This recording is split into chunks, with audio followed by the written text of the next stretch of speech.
నడిచినా కూర్చున్నా మోకాళ్ళ నొప్పులు వస్తున్నాయా? ప్రాణ పెయిన్ క్లినిక్ లో అధునాతన చికిత్సతో మోకాళ్ళ నొప్పులు తగ్గించుకోండి. హలో నమస్తే, వెల్కమ్ టు మనం టీవీ. ఒక మైనర్ బాలుడు ప్రేమ పేరుతో వేధిస్తూ మాట్లాడలేదు అనే కారణంతో ఇద్దరు మైనర్ బాలికల్ని పొడిచిన ఘటన అంబర్పేటలో చోటు చేసుకుంది. ఈ దారుణంపై మనతో మాట్లాడేందుకు సోషల్ యాక్టివిస్ట్ కృష్ణకుమార్ గారు ఉన్నారు. మాట్లాడదాం. Welcome madam. మేడం, అసలు ఒక మైనర్ బాలుడు ఇద్దరు మైనర్ బాలికల్ని పొడవటం జరిగింది, తర్వాత తను చనిపోయాడు. ఇది తలుచుకుంటేనే చాలా బాధగా ఉంది. ఈ విషయంపై అసలు ఏం జరుగుతుందంటారు? దీని వెనుక కారణం ఏంటి? అవును, చాలా బాధాకరమైన ఘటన. ఈ ఎవరైతే చనిపోయాడో అతనికి 16 ఏళ్ళు, అలాగే ఒక అమ్మాయిని, ఇద్దరు అమ్మాయిని పొడిచాడు కదా, వాళ్ళల్లో ఒక అమ్మాయి ఇతను క్లాస్మేట్స్ 10th క్లాస్ వరకు. అయితే ఆ పరిచయాన్ని పురస్కరించుకుని ఆ అమ్మాయిని నేను ప్రేమిస్తున్నానని ప్రేమించమని వెంటబడడం జరుగుతూ ఉంది. అయితే ఆ అమ్మాయి దాన్ని అంత సీరియస్గా తీసుకోలేదనుకుంటా. పైగా ఆ అబ్బాయి వాళ్ళ ఇంట్లోనే వాళ్ళు అద్దెకుంటారు. అయితే ఆ ఇంట్లోకి ప్రవేశించగలిగే అవకాశం కూడా ఉంది కాబట్టి మొన్న అతను వెళ్ళి వాళ్ళ ఇంటికి వెళ్ళి ఆ అమ్మాయిని మాట్లాడుకుందాం రమ్మని చెప్పి అని అడిగితే చదువుకుంటా ఉంది వాళ్ళ అక్కతో కలిసి. అదే నేను రాను అని చెప్పి ఆ అమ్మాయి నేను ఇప్పుడు నీతో మాట్లాడను అంది అని చెప్పి అనేసరికి అతను గబగబా వంటగదిలోకి వెళ్ళి అక్కడ కత్తి తీసుకొని వచ్చి ఆ అమ్మాయిని పొడవడము, అలాగే ఆ అడ్డొచ్చిన అక్కని కూడా పొడవటం జరిగింది. అక్కడి నుంచి పారిపోయాడు. కేవలం మాట్లాడినందుకే చిన్న రీజను. అయితే వెళ్ళిపోయాడు ఇంట్లోంచి. వెళ్ళిపోయి మరి ఆలోచించినట్టున్నాడు, ఇది చాలా పెద్ద కేసు అవుతుంది, ఏమవుతుందో, పోలీసులు పట్టుకుంటే ఏం చెప్పాలో, ఇప్పుడు అసలు ముందు అమ్మా నాన్న తిడతారు, వాళ్ళకేం సమాధానం చెప్పాలి అని ఆలోచించినట్టున్నాడు. అతనికి అసలు ఏమీ సమాధానాలు దొరకకపోయేసరికి మొత్తం అంతా చిక్కుముడిగా అనిపించిందో ఏమో, టక్కన వెళ్ళి రైల్వే ట్రాక్ కింద పడ్డాడు, చనిపోయాడు. వీళ్ళిద్దరూ హాస్పిటల్లో అడ్మిట్ అయ్యి చికిత్స పొందుతున్నారు. సరే, వాళ్ళల్లో కూడా ఒకళ్ళు సీరియస్గా ఉన్నారని చెప్తున్నారు. వైద్యం జరుగుతూ ఉంది, కొనసాగుతూ ఉంది.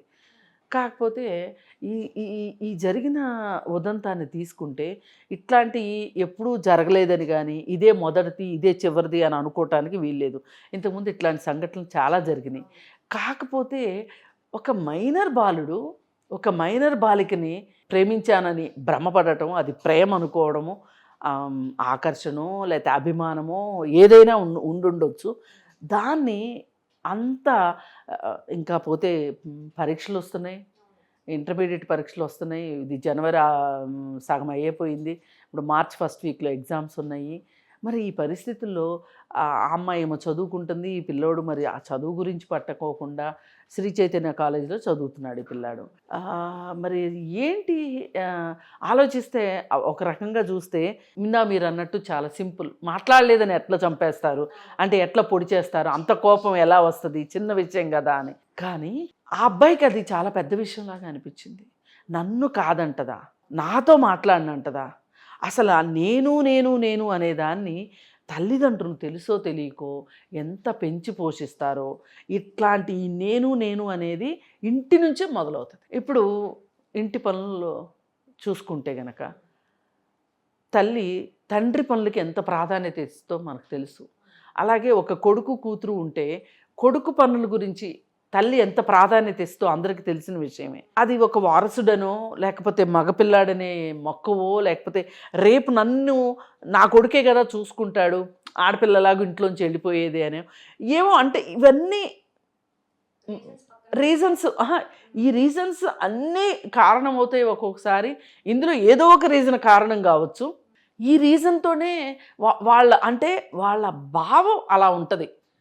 అంటే ఎన్ని చోట్ల నాకు అప్రూవల్ దొరికింది, ఇన్ని చోట్ల నన్ను ఒక గొప్పగా చూస్తారు. ఒక నాయనమ్మ ఉందనుకోండి, ఒక అమ్మమ్మ ఉందనుకోండి, మనవడు అని తప్పిస్తారు. అట్లాగే తండ్రి తనకు వారసుడు, తల్లి కూడా ఈ కుటుంబానికి వారసుడు కొడుకు. ఇట్లా అంటే పైకి కనిపించదు ఇది. ఇప్పుడు నేను చెప్పింది చాలా పెద్దగా అనిపించవచ్చు మీకు, కానీ వాస్తవానికి వెళ్ళి చూస్తే చిన్నప్పటి నుంచి ఒక ప్రత్యేక హోదాతోటి పెరుగుతున్న మగపిల్లలు వీళ్ళు పెద్ద అయిన తర్వాత ఈ సహజమైన ఆకర్షణ, ఆ వయసులో ఉండే ఆకర్షణలు, పైగా సినిమాల్లో చాలా గ్లోరిఫై చేసి చూపించే ప్రేమలు, ఈ మధ్య ఓటీటీల్లో వస్తున్న సినిమాలు కావచ్చు, ఏవైనా కానివ్వండి, వాళ్ళని ఈ విధంగా అప్పటికే వాళ్ళకున్న ఒక అహంభావం, ఆ అహంభావానికి తోడు ఇట్లాంటి సంఘటనల ద్వారా వాళ్ళకి వచ్చే ఆలోచనలు, పైగా 16 years అంటే హార్మోన్స్ చాలా బలంగా పనిచేసే వయసు అది. అంటే నేను చేసేది తప్పా ఒప్పా, నేను ఆలోచిస్తుంది కరెక్టా కాదా, అసలు ఇప్పుడు నేను చేయాల్సింది, ఇప్పుడు మార్చిలో పరీక్షలు ఉన్నాయి, ఒక స్టూడెంట్ ఏం చేయాలి ఆ టైంలో? చదువుకోవాలి, స్టడీ మీద కాన్సన్ట్రేట్ చేయాలి, చదువుకోవాలి. మరి కాలేజీలో విపరీతంగా చదివిస్తున్నారు. అది శ్రీ చైతన్య కాలేజీ కానివ్వండి, ఇంకొక కాలేజీ కానివ్వండి, ఏదన్నా కానీ 10th class వరకు ఏం చెప్తున్నారు, నీకు 10 out of 10 రావాలంటున్నారు. 10th అయిపోతుంది, ఆ 10కి 9 ఎంతో వస్తుంది, 8 వస్తుంది, నువ్వు ఇంకా బాగా చదవగలవు, నువ్వు ఇంకా బాగా చదవాలి అని చెప్తున్నారు. మళ్ళీ ఇంటర్మీడియట్లో తీసుకెళ్ళి ఏ ఎంపీసీకో, అసలు ఆ పిల్లోడికి ఏ ఆర్ట్సో తీసుకుందాం అనుకున్నా కానీ వాడిని తీసుకెళ్ళి ఎంపీసీలో వేస్తారు. ఎంపీసీలో వేస్తే ఏం జరుగుతుంది? వాడు మ్యాథ్స్ రాలేదనుకోండి, మ్యాథ్స్, ఫిజిక్స్, కెమిస్ట్రీ ఉంటాయి ఎంపీసీ అంటే. వాళ్ళ తల్లిదండ్రుల ఉద్దేశం ఏంటి? మనమేమో చాలా కష్టాలు పడిపోతున్నాము చదువు సంధ్యాలు లేకపోవటం వల్ల, మన పిల్లలైనా బాగా చదువుకోవాలి, వీళ్ళు ఎంపీసీ తీసుకోవాలి, ఇంజనీరింగ్ అయిపోవాలి, సాఫ్ట్వేర్ ఉద్యోగం చేయాలి అని తల్లిదండ్రులు ఆలోచిస్తూ ఉంటారు. నేనేమి తల్లిదండ్రుల ఆలోచనని తప్పు పడుతున్నానని కాదు, వాళ్ళని జీవితంలో వాళ్ళు స్థిరపడితే మనం రిలాక్స్ అవుదామని ఏ తల్లిదండ్రులైనా అనుకుంటారు.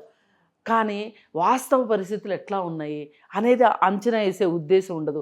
అసలు నిజానికి వాడికి ఏం ఇంట్రెస్ట్ ఉంది, ఆ ఇంట్రెస్ట్ ప్రకారం చదివించటము. బహుశా ఈ పిల్లాడికి ఆ చదువు మీద ఆసక్తి ఏదో ఉండదు. ఆ కాలేజీకి వెళ్ళడము, పొద్దున్నే 8ంటికి వెళ్ళి రాత్రి 8 దాకా చదువుకోవడము, మళ్ళీ ఇంటికి వచ్చిన తర్వాత పరీక్షలు వస్తేనే బేటా చదువు చదువు చదువు అని తల్లిదండ్రులు ఒత్తిడి చేయడం, స్ట్రెస్ ఎక్కువైపోయి ఉండొచ్చు.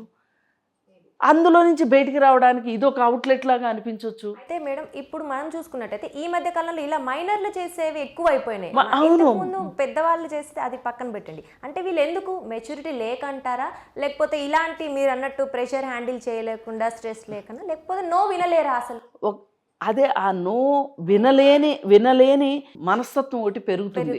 అంటే నేనే, ఇప్పుడు సినిమాలు కూడా అంతే వస్తున్నాయి కదా, తప్పు చేయనివ్వండి, నేనే కరెక్ట్, లైక్ యాటిట్యూడ్. ఆ యాటిట్యూడు పెరగడానికి ఇల్లు ఒక కారణం, మన సొసైటీ ప్రకారం ఈ సినిమాలు ఒక కారణం. అలాగే ఎట్టి పరిస్థితుల్లోనూ ఇప్పుడు ఈ మధ్య మనం యానిమల్ సినిమా చూసాం, ఈ పిల్లాడు కూడా ఖచ్చితంగా చూసుంటాడు యానిమల్ సినిమాని. యానిమల్ సినిమాలో ఏంటి, ఒక ఎంగేజ్మెంట్ అయిన అమ్మాయిని ఆ అమ్మాయికి దగ్గరికి వెళ్ళి ధైర్యంగా చెప్పి, నేను నిన్ను ఒక కాన్సెప్ట్ చెప్పి, ఆ కాన్సెప్ట్ మొత్తం కూడా ఈ పిల్లాడికి ఎక్కువ ఉండదు అసలు నన్ను అడిగితే. కానీ ఈ పిల్లాడికి ఏమర్థమైంది, ఆ అమ్మాయికి ఏమో చెప్పాడు, ఎట్లనో చెప్పాడు, ఆ అమ్మాయిని ఒప్పించాడు, తీసుకొచ్చుకున్నాడు, పెళ్లి చేసుకున్నాడు, అమెరికాకి వెళ్ళిపోయాడు. పాజిటివ్ కన్నా ఇందులో నెగిటివిటీని ఎక్కువ తీసుకుంటున్నారు. అసలు సినిమాలో పాజిటివే లేదండి. ఆ యానిమల్ అనే సినిమాలో పాజిటివ్ ఆస్పెక్టే లేదు, అంతా నెగిటివ్ ఆస్పెక్టే. ఒక్క మనిషి చెడిపోవడానికి ఏమేం కావాలో అవన్నీ ఉన్నాయి దాంట్లో. నేను చెప్పాను, నేను చెప్తున్నాను, ఇదే టోన్ వాడిది, ఆ హీరోది. హీరోయిన్ నిలదీస్తే కూడా దేని గురించి అన్నా నేను ఇంతే, నేను ఇలాగే ఉంటా, నేను ఇలా ఉంటేనే కదా నేను నీకు నచ్చాను, ఇప్పుడు నీకు ఎందుకు నచ్చను నేను. ఆ రెండో వాళ్ళ ప్రశ్నని ప్రశ్నించే దాన్ని ఒప్పుకునేది లేదు, వినడానికి ఇష్టపడట్లేదు.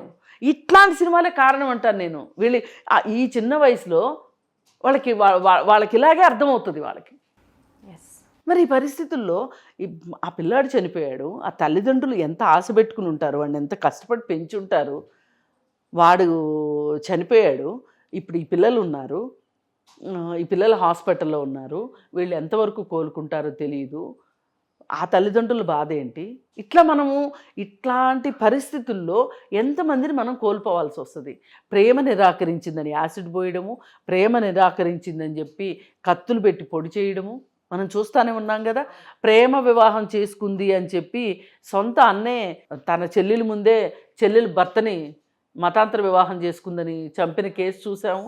అసలు ఈ ప్రేమ అనే దాని నిర్వచనమే కరెక్ట్ తెలియని ఏజ్లోనే వీళ్ళు 16 ఏళ్ళకి ఏం తెలుస్తుందండి, వాడికి తెలిసింది ఒక ఆకర్షణ అంతే.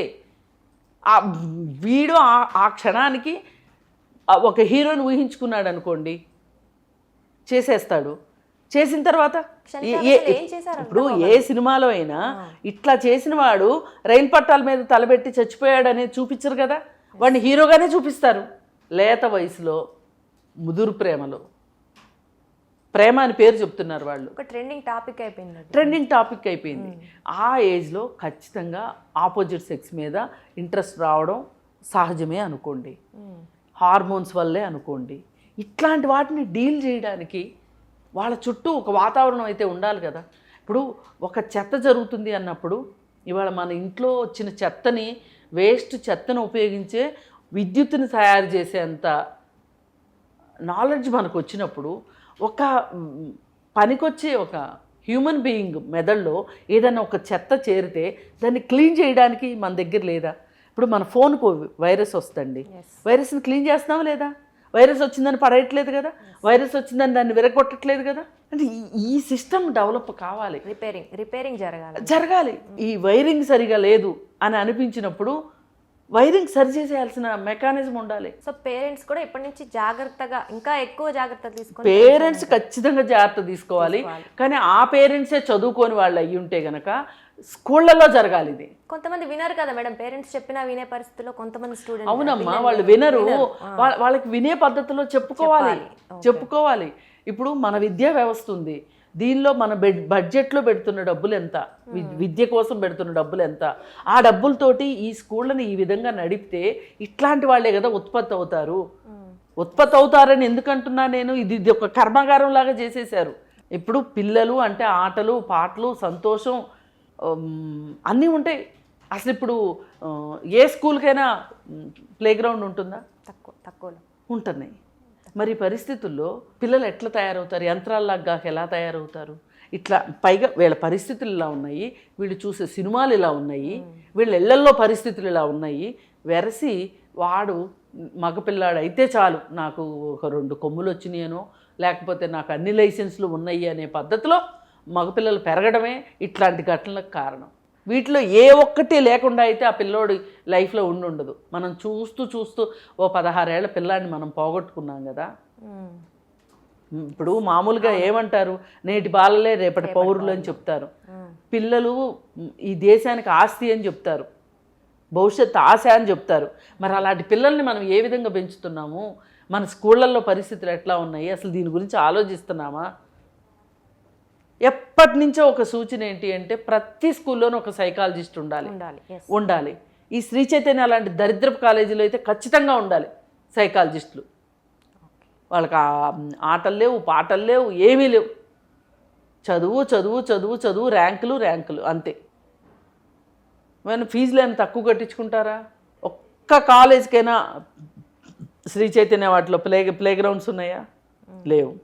మరి ఈ పరిస్థితుల్లో వీళ్ళు ఇట్లాగే బయటకు వస్తే ఇట్లాగే జరుగుతుంది. అందరూ అవుతారని కాదు, కొందరైనా ఇలా అవ్వటానికి వీల్లేదు. ఇలా అయిన వాళ్ళని బాగు చేసుకోవాల్సిన బాధ్యత మన మీదే ఉంది అని ఫీల్ కావాలి ప్రతి ఒక్కళ్ళు. విద్య గురించి బడ్జెట్ పెంచాల్సిందే. విద్యా విధానంలో వీళ్ళకి చిన్నప్పటి నుంచే అసలు ఒక మనిషి అనేవాడు ఎలా ఆలోచించాలి అనేది, సంస్కారం ఏంటి, బాధ్యతల గురించి అవన్నీ ఉండాలి. అవన్నీ లేకోకుండా, అందుకే ఇప్పుడు మన నిర్భయ ఘటన తర్వాత జస్టిస్ వర్మ కమిషన్ చెప్పింది ఇదే. మీరు అవగాహన పెంచండి, విద్యార్థుల్లో అవగాహన పెంచండి, చట్టం పట్ల అవగాహన, చట్టం పట్ల గౌరవం, నేరం అంటే ఏంటి, శిక్ష అంటే ఏంటి, మీరు ఏం చేయొచ్చు ఏం చేయకూడదు, ఇట్లాంటివన్నీ నేర్పే దానికి బడ్జెట్ ఉంది మనకి. కానీ ఆ బడ్జెట్ని వాడం మనం. ఈ అవసరం ఉంది. అందుకే ఆడపిల్లని నేను అడిగానన్నప్పుడు నాతో మాట్లాడాలి అనే ఒక ఉద్దేశాన్ని మార్చగలిగిన పరిస్థితి ఒక కౌన్సిలింగ్కి ఉంటుంది. అట్లాంటి కౌన్సిలర్స్ ఉండాలి. అదే మరి ఆయన చెప్పింది. అలా లేకపోవటం వల్లనే అంత దుర్ఘటన జరిగింది అని చెప్పి. కానీ అంత పెద్ద దుర్ఘటన ఇక్కడ పెద్ద అత్యాచార ఘటన జరగలేదు. జస్ట్ మాట్లాడుకుందాం అన్నాడు. ఇప్పుడు నేను మాట్లాడను అంది. కోపం వచ్చేసింది. క్షణికావేశం. అసలు క్షణికావేశం ఎందుకు వస్తుంది? దీన్ని ఆపాలా అక్కర్లేదా? ఆపకపోతే ఎట్లా? ఇప్పుడు వాళ్ళ అమ్మని 2000 కావాలని అడుగుతాడు, ఇవ్వను అందనుకోండి, నో చెప్పింది అనుకోండి, చంపేస్తాడా? మరి అదే అది వీళ్ళు హ్యాండిల్ చేయలేకపోతున్నారు. ఆ ప్రెషర్ని కానీ ఎమోషన్స్, ఆ ఎమోషనల్ ఇంబ్యాలెన్స్ ఎక్కువ అవుతుంది. ఆ ఎమోషనల్ ఇంబ్యాలెన్స్ని తగ్గించడానికి ఇంటిలో ప్రయత్నాలు ఇంట్లో జరగాలి, స్కూల్లో జరగాలి. ఇట్లాంటివన్నీ గమనించుకొని వాళ్ళకి ఈ సినిమాలు ఇట్లాంటి వాటిని అసలు సెన్సార్ సర్టిఫికెట్ ఇవ్వకూడదు, అట్లాంటి సినిమాలన్నింటినీ తీసి మన మీద వదులుతున్నారు, మన పిల్లలే చూసి నాశనం అవుతున్నారు. అందుకని ఈ ఘటన పునరావృతం కావద్దని కోరుకుంటున్నాను. ఏది ఏమైనా సమాజంలో ఇలాంటివి జరగడం చాలా బాధాకరం మేడం. ఇక ముందు నుంచైనా ఇలాంటివి మళ్ళీ అవ్వకూడదని కోరుకుంటున్నాను.